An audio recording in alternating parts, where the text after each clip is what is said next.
welcome to the Air News here on Global Television. I'm Uyi Agumofwebe. The presidency says President Bola Tinubu is well ahead of the orchestrated game unfolding in America following threats by U.S. President Donald Trump to take action over alleged anti-Christian violence in Nigeria.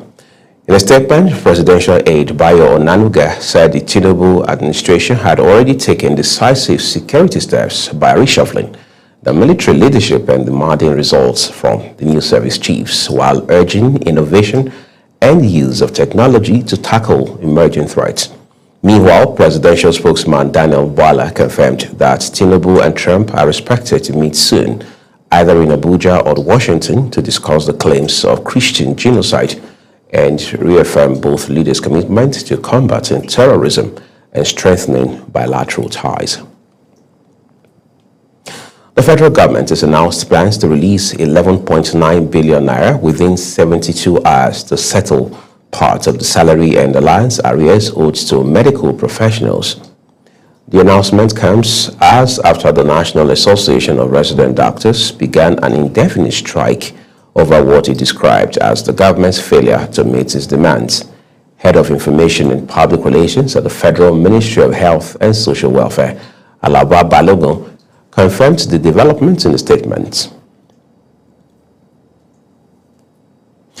Imo State Judiciary has commenced the 2025-2026 legal year with a strong call for judicial reforms, improved welfare for judges, and renewed confidence in the justice system. Our correspondent Marachi Ibe reports from Owerri. It was a solemn yet symbolic ceremony at the Justice Oputa High Court Complex, Owerri, as members of the bench, the bar, and top government officials converged to mark the new legal year with the theme Rekindling Judicial Excellence, the bar, the bench, and the burden of restoration. Governor Hope Uzodinma, represented by his deputy Chinyere Komaru, reaffirmed his administration's commitment to upholding judicial independence and ensuring better working conditions for judicial workers. Restoring judicial excellence is a task that must be accomplished urgently. A lot of people are resorting to self-help, and impunity is growing in the land because the populace are losing faith in the machinery for administration of justice.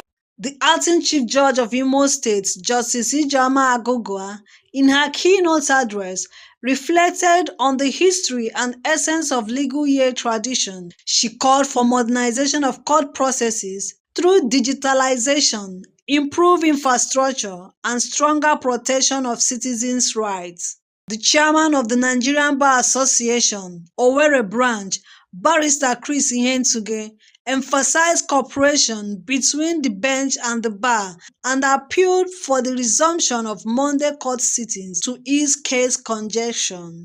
Let us together build a justice system where the poor can walk into court without fear, where judgments are delivered promptly, and where every arm of government operates in its constitutional space with mutual respect.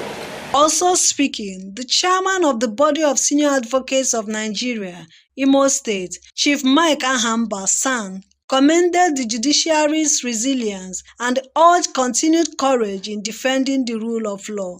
The ceremony ended with renewed commitment from all stakeholders to strengthen justice delivery and uphold the ideas of fairness, integrity, and judicial excellence. From Owerri, Amarachi Ibe, reporting for Global TV News. Thank you very much, Amarachi. Residents of the Federal Capital Territory are lamenting over the unprecedented hardship as rental prices surge. Tenants report staggering price increase in the housing sector as the cost of living has taken a new turn. Sadia Yakubu has details.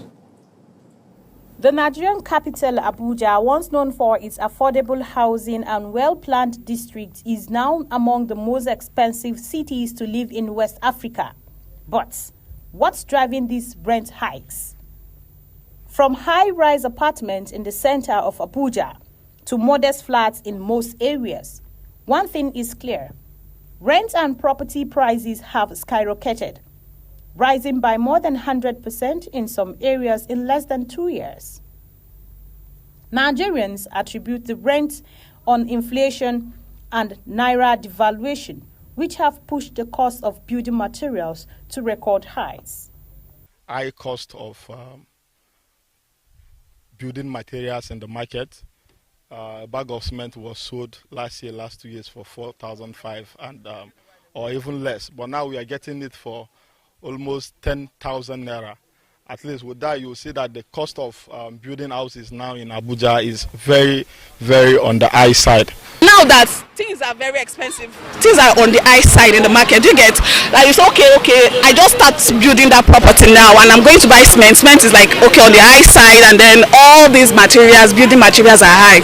But these properties, you've made gain because it has been there for ages. So now what's the main reason? I just want to understand, what is the main reason that landlords and caretaker are increasing the price? There you have it, mixed reactions trailing the surge in affording a rent in the nation's capital. The appeal is for the government to intervene, especially in the satellite towns for the citizenry. Sadiya Yakubu, Global Television. Sadiya Yakubu will continue to track the trend for us regarding rents in Abuja. Thank you so very much, Sadiya. Social media, once a space for fun and connection, has grown into one of the most powerful tools shaping the world today. However, with that influence comes consequence. From empowering small businesses to affecting mental health, social media is changing how people think, live, and interact, both for better and worse. Again, here is Sadiya Yakubu's report. Social media is everywhere on the phones, in our homes, shaping communication and understand the world around. It bridges borders, drives conversations, and often sparks change. From business growth and political engagement to digital education and health awareness, it's transforming nearly every aspect of modern life, but there is another side. Misinformation spreads rapidly, disrupting elections, influencing public health discussions, and sometimes endangering peace. The good side of social media is that you get connected to people positively, and at the other side again, you get connected to people negatively. Social media has also been linked to rising cases of anxiety, depression, and body image issues, especially among young people who struggle with the pressure to live up to a filtered, picture-perfect reality. It has impacted the world positively, created businesses, created interconnection between people, and made people more better off. Cyberbullying, online harassment, and echo chambers are becoming all too common, affecting mental well-being and how we view ourselves and others. Social media is not inherently good or bad. Yeah, negative impact like 70%, positive impact like 30%. See, most people now think social media is real. It's a myth, it's not real. Media is not inherently good or bad. It is a tool. Its impact depends on how we choose to use it. Whether it builds or breaks, uplifts or undermines is ultimately. We need to be mindful of how we use social media. It's not just about the platforms themselves, but also how individuals choose to engage with them. Are we prioritizing genuine connections over superficial interactions? Are we critically evaluating the information we consume on social media? Social media is a powerful tool, and like any tool, it can be used for good or ill. Sadiya Yakubu, Global Television.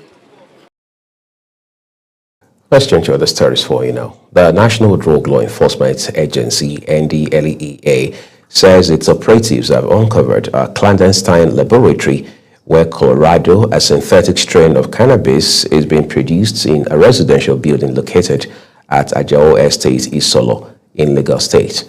The agency said its operatives recovered large quantities of freshly cooked kolos and various precursor chemicals used in drug production.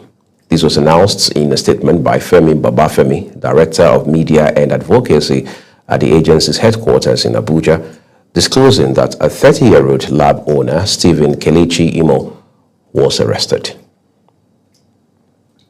In a related development, the NDLEA says it has destroyed no fewer than 80 containers of fake and substandard medicines and foods as part of its nationwide enforcement drive. Director, Investigation and Enforcement, Chairman, Federal Task Force, NAFDAC, Martins Iloyomade, made this known at a press briefing to hint the public about a recent attack on its officials at the trade fair market in Lagos.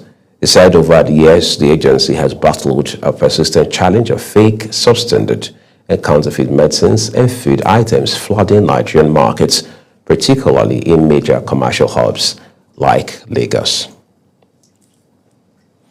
The Senior Special Advisor to President Bola Tinubu on Community Engagement, North Central, Dr. Abiodun Esset, says Nigeria can achieve lasting peace and prosperity through unity and strengthen social cohesion among diverse groups. She stated this at a community workshop and inauguration of community-based peace structures in Benue State. Our correspondent, Felicity Nderi, now reports. The workshop, organized by the Office of the Senior Special Assistant to the President on Community Engagement, North Central, in collaboration with the International Communities Organization and the North Central Development Commission, brought together key stakeholders to deepen peace efforts across Benue State. To take the center stage of shaping our community's peace structure, you have been carefully selected, brought together in collaboration with the federal government in addressing the prevailing criminal activities in our communities.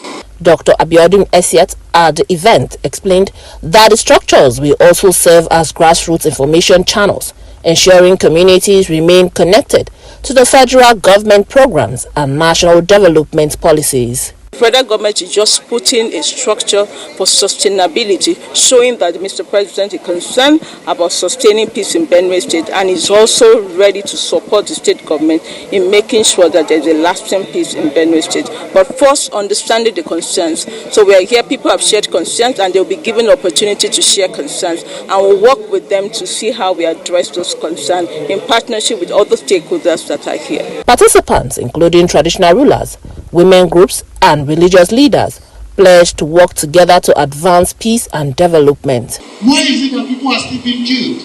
And we come to sit down and talk about peace and everybody claps. People are still dying. People can't go to their farms. Women can't go to the stream. Why are results not coming? You hear about MACBAN, you hear about Noyetiala, you hear about JNI. JNI is a religious organization, I suppose.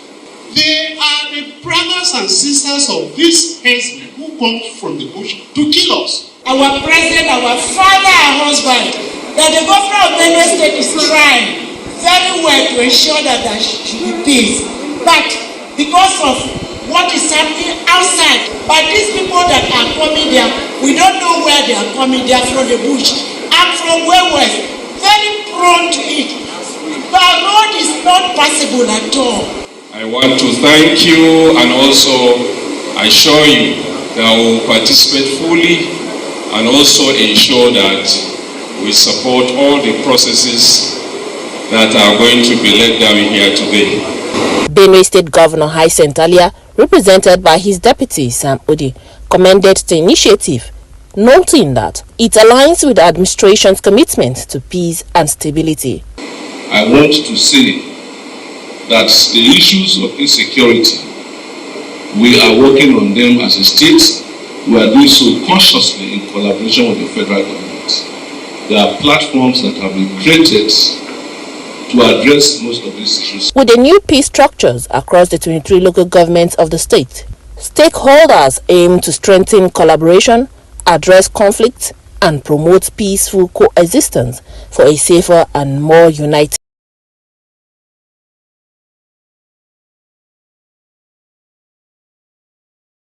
This is Global Television. You're watching the live broadcast of the AMEs. When the rest of the news returns shortly, Tanzania's opposition calls for UN ICC probe following bloody election. We have more stories, including from the world of business and sports for you after the short break. Please do stay with us.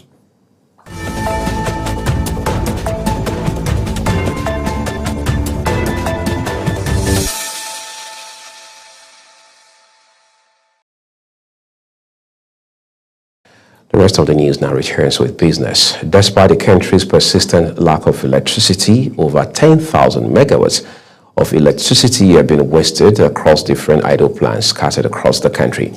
Nigeria's Minister of Power, Adebayo Adelabu, decried the country's wastefulness in the energy sector, noting that more than 10,000 megawatts, a gigawatt of generation capacity, remain stranded nationwide while millions of citizens live in darkness. Speaking at the just concluded Nigeria Energy Conference in Lagos, the minister said the country's immediate problem is not generation, but the inability to transmit and distribute the energy already available.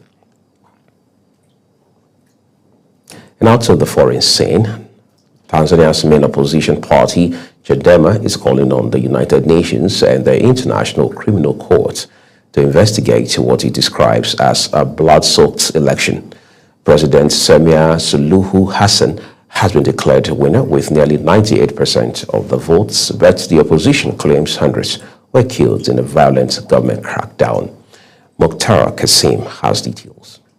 In what was supposed to be a display of democracy, Tanzania's presidential election has instead descended into turmoil. President Samia Suluhu Hassan was declared winner with almost 98% of the vote, but opposition figures say the result was achieved through intimidation, killings, and a sweeping internet blackout. The opposition party, Chadema, says hundreds may have died in the violence and is now calling on the United Nations and International Criminal Court to step in and establish the truth on ground.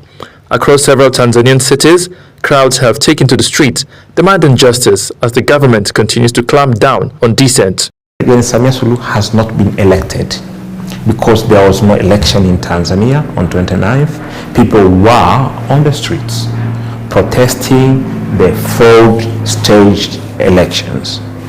People were on the streets refusing to be taken for granted by the current regime. And therefore, what has been announced yesterday is completely illegitimate, and therefore Samia Suluhu Hassan is an illegitimate president of Tanzania. She should not be recognized by anyone in the world as president of Tanzania, because right now Tanzanians have not done election, they have not elected anyone to lead them. President Hassan, who has condemned the protest, insists the security measures are meant to maintain peace and order, but with international concerns mounting and the opposition pushing for accountability, Tanzania's post-election crisis appears far from over. Mukhtar Kasim, reporting for Global Television News. Thank you, Mukhtar. At least 21 people have been confirmed dead and more than 30 others are still missing after a devastating landslide hit Western Kenya overnight. The tragedy occurred in Marakwet East following a heavy rainfall that triggered flash floods and mudslides across the region. Our correspondent has details. Massive torrents of water swept through villages in Marakwet East, flattening homes and destroying farmlands. Authorities say the landslide began in the early hours of Saturday, catching many residents in their sleep.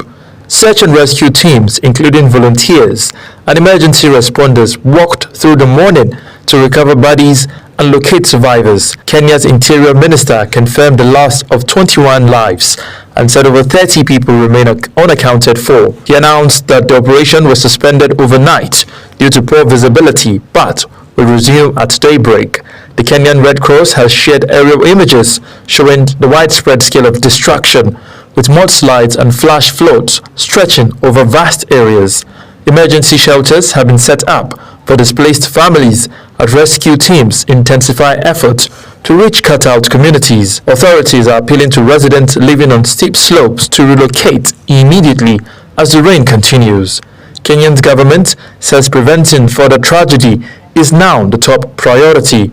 As rescue operations continue, families across the Marrakech East are left counting their losses, hoping for answers, and mourning loved ones lost to nature's fury. Mukhtar Qasim, reporting for Global Television News. British police are investigating the mass stabbing aboard a London-bound train on Saturday night. Several passengers were injured and 2 suspects arrested. Authorities say there is nothing to suggest terrorism. Mukhtar Qasim has those details for us. The attack happened around 7:40 p.m. on a train from Doncaster to London's King Cross. The train made an emergency stop at Huntingdon Station, where armed officers quickly boarded and detained 2 men within minutes. 10 people were hospitalized, though most have now been released. 2 victims remain in critical condition. Is here good, ladies and gents? A bit closer. Good. 10 people were taken to hospital by ambulance and another person self-presented later that evening. While 9 were initially believed to have life-threatening injuries, following assessment and treatment, 4, thankful to say, have been discharged. However, 2 patients remain in a life-threatening condition. British Transport Police declared a major incident yesterday, and counter-terrorism policing were initially supporting our investigation. However, at this stage, there is nothing to suggest that this is a terrorist incident. Police confirmed both suspects were born in the United Kingdom and appealed for calm amidst false claims circulating online. Prime Minister Keir Starmer called the attack deeply concerning, while King Charles said he was appalled and shocked. Train services through Huntingdon remain disrupted as investigations continue. Knife crimes have surged across England and Wales in recent years, fueling public concern and prompting call for tougher laws and community engagement. Mukhtar Qasim, reporting for Global Television News.